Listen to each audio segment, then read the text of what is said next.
see, I told you I'd be right back. This is the rest of it. Now, I did this before the other day, and I was fairly proud of it, even if it was a crude early effort. But it ran 38 minutes, and I've learned the hard way since. YouTube is not going to accept any file longer than 15 minutes. So I'm having to do this again, along with other stuff I thought I had done. But that's my problem. Study materials. There's some very useful stuff posted for you at the Canvas site in a module called Study Materials. Okay? First of all, chapter study questions. In the 1301, when there's like a little triangle and it's a folder, 1302, they're all listed out one at a time.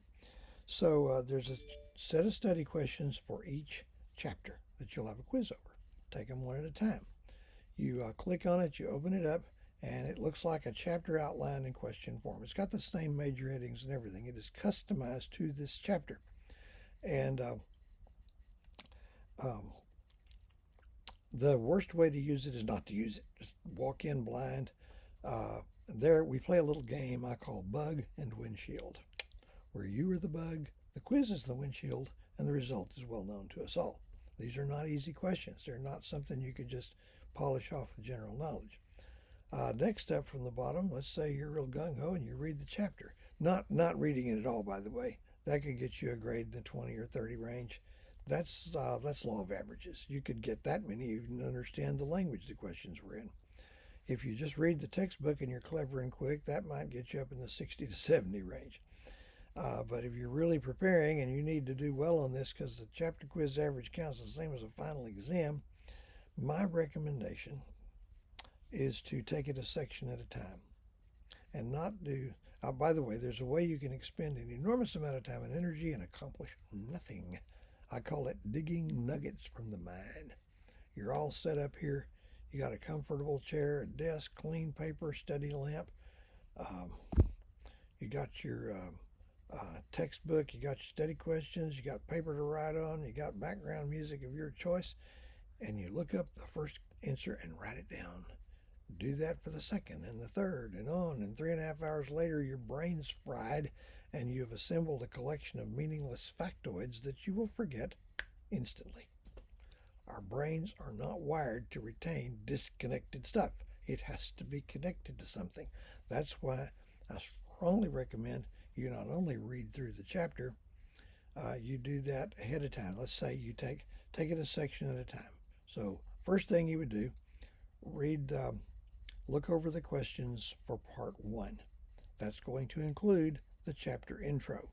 And there's likely to be, the first question is likely to be based on the chapter intro. So you've looked over the questions, then you read the intro and the first section. Then you look back at the questions again, see how much of it you remember, look up the parts you forgot, write it down, repeat that for the next section. Does this take them some time? Yeah, it's college. What did you think was going to happen? Okay, so you have those available to you. This looks like a lot of grubbing in the trenches for a grade. It doesn't count that much, but that's how high grades are made. Seriously, that's how they're made if you're aiming for that. And that's what life is going to be like. Next thing, for major exams, there are 2 different things available for each one. For each major unit exam, there is a major exam multiple choice section worksheet. One for exam 2, exam 1, another for 2, another for 3. And it covers all the possible questions, of which you will only see, as I said, 25. So in that you don't go to the regular textbook, you go to the supplements and look those up there. Take any notes that you need to take. Then there is the major exam essay prep documents for each major exam. What that does is single out or highlight topics in the unit that might have an essay question based on it. And you would back up your learning there by reviewing that or maybe reading it for the first time in the appropriate supplements chapter. Sometimes I even give hints as to what I will be looking for on specific essay questions. Remember, you're just going to see 2. You're going to write 1. Take your best shot. Don't ask me to choose. And then, excuse me, there's the final exam review topics list. This thing, runs a couple of pages. I think one of the courses it runs 3. It's just a list of topics. It's based on the supplements, but there is a very, very high correlation between those topics and the questions you will encounter on the final exam. So again, make use of that. Keep an eye on that from day one as the course goes by. Okay. Supplements book is the comprehensive backup for the lectures. It's the lecture notes on steroids, and make use of it. Right now, you can always access your grades on the internet because Canvas has the grade book. You can see if anything's missing. And by the way, if, let's say, Chapter 1 quiz is open through September 3rd, what I'm going to do on September 4th is go down that list, and if there's not a number there, I'm going to put 1 in. It's going to be a 0. This is going to be permanent. If you really get in a bad situation, you can email me and explain what went wrong and try to convince me, but you had 96 hours. What did you do with it? If you wait till the last minute on anything that's due at a certain time, you are placing a bet which you could lose. You're betting smoke won't suddenly come out of your computer, or your dog won't eat it, or the power won't go off, or you're in an accident, or you have a problem in the family. You're betting that won't happen. If it does, what did you do with the rest of the time? Now, drops and withdrawals. This is really the last thing. I already told you about the Turnitin stuff. You can drop a class.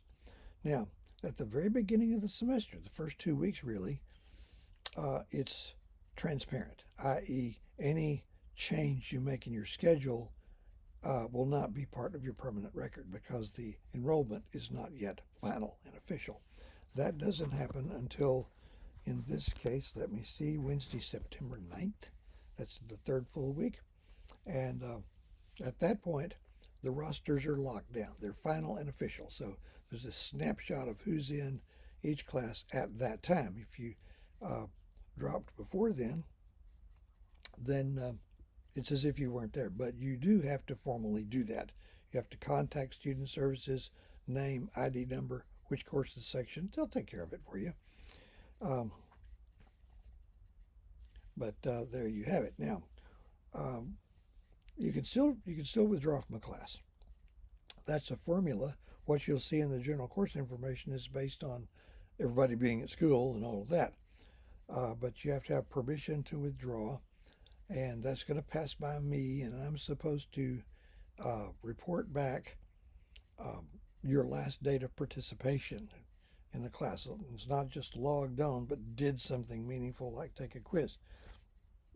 That doubles for attendance accounting in online. So you can still get a W, an uncontested W, which all it means is you were enrolled and then you weren't. Doesn't say whether you ever were passing or failing or ever went to class, but you can still do that until November 9th, 2020. I believe that's a Tuesday, it says so. Tuesday, November 9th. If you're still on the roster after Tuesday, November 9th, 2020, you're going down with the ship. So keep an eye on that. I've had students that apparently never looked to see what the grades were. They came in and took the final when there was no earthly chance of passing the class. So I'd say look out for your own interests. A W looks a whole lot better than an F. There is one little caution. Years ago, way back in 2007, the legislature passed a new law providing that you, in a tax-supported school in this state, all the way from community colleges up to the major universities, you can accumulate a total of 6 W's in the time it takes you to complete a 4-year degree. Okay? It doesn't include church-related schools or out-of-state schools. So, I believe, I'm not 100% sure, it would make sense, I believe that if you withdraw altogether and drop all your classes, there's kind of a workaround there so you don't expend all your W's. Hold on to 1 or 2 at least for a rainy day and don't get into that kind of a mess. Okay, that takes care of drops and withdrawals. There is one other thing since I got a little bit of time left. This is, you can think of what I'm about to tell you as extra credit. Okay? It is not an assignment because it is optional. Okay? At the end of each chapter in the textbook, at the end of each chapter, there is a fill-in-the-blank worksheet. For example, one at the end of chapter 1 looks like this. Question and hour, fill in the blank, okay? If you're using the ebook, it will let you print out 2 pages at a time. None of them run more than 2 pages. So you would look up those answers, write them in the blanks, and then if you can, scan that thing, or if you can't do it any other way, just take a picture of it with your smartphone. Make sure it looks like I can read it. It needs to have your name, both first and last. It needs to be what section you're in. That saves me some time. And just email me that. Attach it to a file, to an email. I will print it out, and I tend to let these pile up and then catch up in great leaps.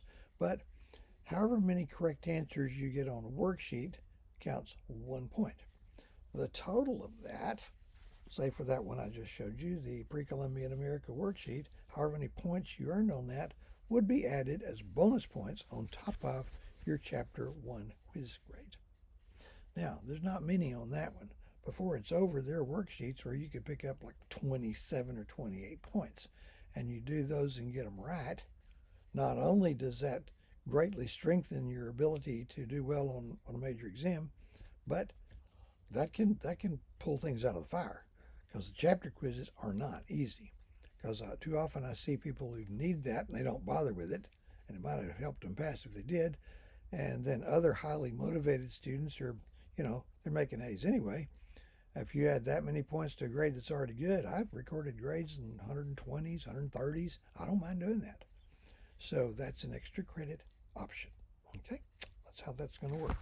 This concludes the course introduction.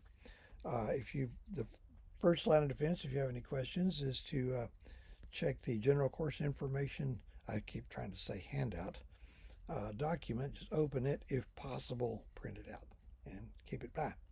If there's any questions beyond that you don't understand, email me at owells@wc.edu. Well, thank you for your kind attention. From here on, we're going to have lectures. They're going to be potato chip size. They're going to be short, 12, 13, maybe 14 minutes as we go along, so I don't exceed the size requirement. And I'm doing a bunch of stuff over again, sadder but wiser. But we'll get this thing going. Have a nice day.